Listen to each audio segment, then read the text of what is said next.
So 2 days ago, Israel launched a bombing campaign dubbed Operation Protective Edge against Gaza that's still ongoing. But despite the horrors on the ground, the mainstream media seems to only be telling one side of the story. Take a look at this. From the Wall Street Journal, Israeli air defense intercepts more rockets as fighting continues. And the LA Times goes on to declare that Palestinian rockets reach farther into Israel. And lastly, the New York Times makes it seem like there's an equal playing field by stating Israel and Hamas simply exchange fire. Well, I guess I really can't expect more from a media apparatus that essentially works as stenographers for the U.S. government. Let's take a listen to what the issue is being framed by the White House. We strongly condemn the continuing rocket fire into Israel and the deliberate targeting of civilians by terrorist organizations in Gaza. No country can accept rocket fire aimed at civilians, and we support Israel's right to defend itself against these vicious attacks. At the same time, we appreciate the call that Prime Minister Netanyahu himself has made publicly to act responsibly. Wait, what? Acting responsibly?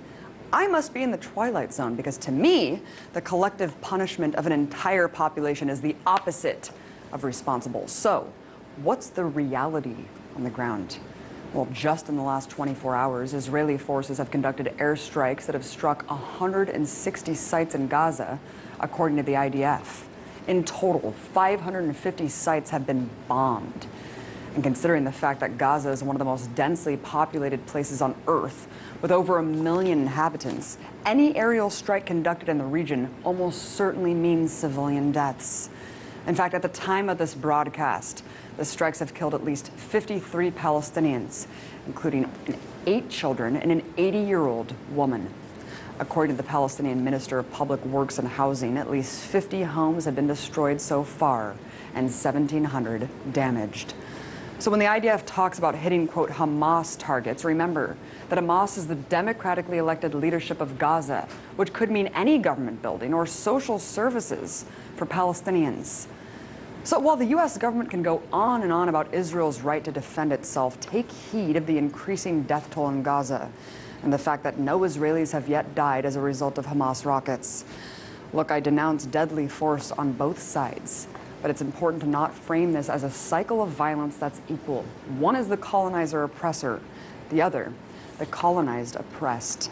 As IDF General's son Miko Piled said just yesterday on the show, there are 2 choices for Palestinians in occupied territories: to completely surrender or resist. And resistance is what we're seeing now. I'm sick of my Palestinian friends losing their friends and family every time Israel goes on the offense against innocent people living in an open-air prison. So if demolishing homes, conducting mass arrests, and bombing civilians is, quote, responsible, I shudder to think how many people have to die in order to define irresponsibility.